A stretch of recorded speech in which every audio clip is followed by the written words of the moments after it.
Hi friends, welcome to my channel. ನೀವಿನ್ನೂ ನಮ್ಮ ಚಾನಲ್ಗೆ ಸಬ್ಸ್ಕ್ರೈಬ್ ಆಗಿಲ್ಲ ಅಂದರೆ ದಯವಿಟ್ಟು ಸಬ್ಸ್ಕ್ರೈಬ್ ಆಗಿ ನಮ್ಮ ಚಾನಲ್ಗೆ ಸಪೋರ್ಟ್ ಮಾಡಿ ಫ್ರೆಂಡ್ಸ್. ಹಾಗೆ ಈ ಸೀರಿಯಲ್ ನಿಮ್ಗೆ ಇಷ್ಟ ಇದ್ದರೆ ಒಂದು ಲೈಕ್ ಕೊಡಿ. ದೇವಯಾನಿ ಅವರು ಅಶ್ವಿನಿಗೆ ಕಾಲ್ ಮಾಡ್ತಾರೆ. ಥ್ಯಾಂಕ್ಸ್ ಅಶ್ವಿನಿ, ಆ ಹುಡುಗನ ಕರೆಸಿ ನಮ್ಗೆ ಹೇಗೆ ಬೇಕೋ ಹಾಗೆ ಹೇಳ್ಸಿದ್ದಕ್ಕೆ ತುಂಬ ಥ್ಯಾಂಕ್ಸ್. ನಮ್ಮ ಮಾನ ಮರ್ಯಾದೆಲ್ಲ ಉಳಿಸ್ಬಿಟ್ಟೆ ಅಂತ ಹೇಳಿದಾಗ ಅಶ್ವಿನಿ, ಇರಲಿ ಬಿಡಿ ಮೇಡಮ್, ಇಂಥ ಕೆಲಸ ಎಷ್ಟು ಮಾಡಿಲ್ಲ ಅಂತ ಹೇಳಿದಾಗ ದೇವಯಾನಿಯವರು, ಸರಿ ಆಯಿತು, ನಿನಗೇನಾದರೂ ಹೆಲ್ಪ್ ಬೇಕಾದ್ರೆ ಕೇಳು ಅಂತ ಹೇಳಿ ಕಾಲ್ ಕಟ್ ಮಾಡ್ತಾರೆ. ಈಗ ಇಲ್ಲಿಗೆ ಅಂಜನಾ ಬರ್ತಾಳೆ.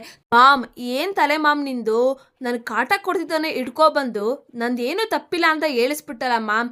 Really you are great ma'am, thanks ma'am, really thanks ಅಂತ ಹೇಳಿದಾಗ ದೇವಯಾನಿಯವರು, ಇರಲಿ ಬಿಡು ಅಂಜನಾ, ನೋಡು ಇನ್ಮೇಲೆ ಏನೇ ಮಾಡಬೇಕಾದ್ರೂ ನನ್ನ ಕೇಳ್ಬಿಟ್ಟು ಮಾಡು, ಹುಷಾರಾಗಿ ಹೆಜ್ಜೆ ಇಡಬೇಕು, ಗೊತ್ತಾಯ್ತಾ? ನೀನೇನು ತಲೆ ಕೆಡಿಸ್ಕೋಬೇಡ, ಹೋಗು ಅಂತೇಳ್ಬಿಟ್ಟು ಅಂಜನಾನ ಕಳಿಸ್ತಾರೆ. ಈಗ ಅಶ್ವಿನಿ ಅವರು ಭೂಮಿಗೆ ಕಾಲ್ ಮಾಡಿ ಗಂಡಸಿನ ವಾಯ್ಸಲ್ಲಿ ಮಾತಾಡ್ತಾರೆ. ಹಲೋ ಚೀನಾ, ಏನು ಮಾಡ್ತಿದ್ಯಾ, ಹೇಗಿದ್ಯಾ ಅಂತ ಹೇಳಿದಾಗ ಭೂಮಿ ಶಾಕ್ ಆಗ್ತಾಳೆ.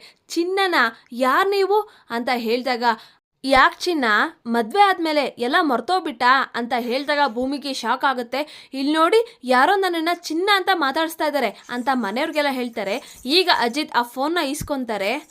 ಯಾಕೆ ಚಿನ್ನ, ಮನೇಲಿ ಎಲ್ಲರೂ ಇದ್ದಾರಾ, ಎಲ್ಲರ ಮುಂದೆ ಮಾತಾಡೋಕ್ಕಾಗ್ತಾ ಇಲ್ವಾ ಅಂತ ಹೇಳಿದಾಗ ಅಜಿತ್ ಅವರು, ಯಾರು ನೀವು ಅಂತ ಅಜಿತ್ ಅವರು ಮಾತಾಡ್ತಾರೆ. ಆಗ ಅಶ್ವಿನಿಗೆ ಶಾಕ್ ಆಗುತ್ತೆ. ಇಲ್ಲಿಗೆ ಸಂಚಿಕೆ ಮುಕ್ತಾಯಗೊಳ್ಳುತ್ತೆ. ದಯವಿಟ್ಟು ನಿಮ್ಮ ಮನಸ್ಸುಗಳನ್ನು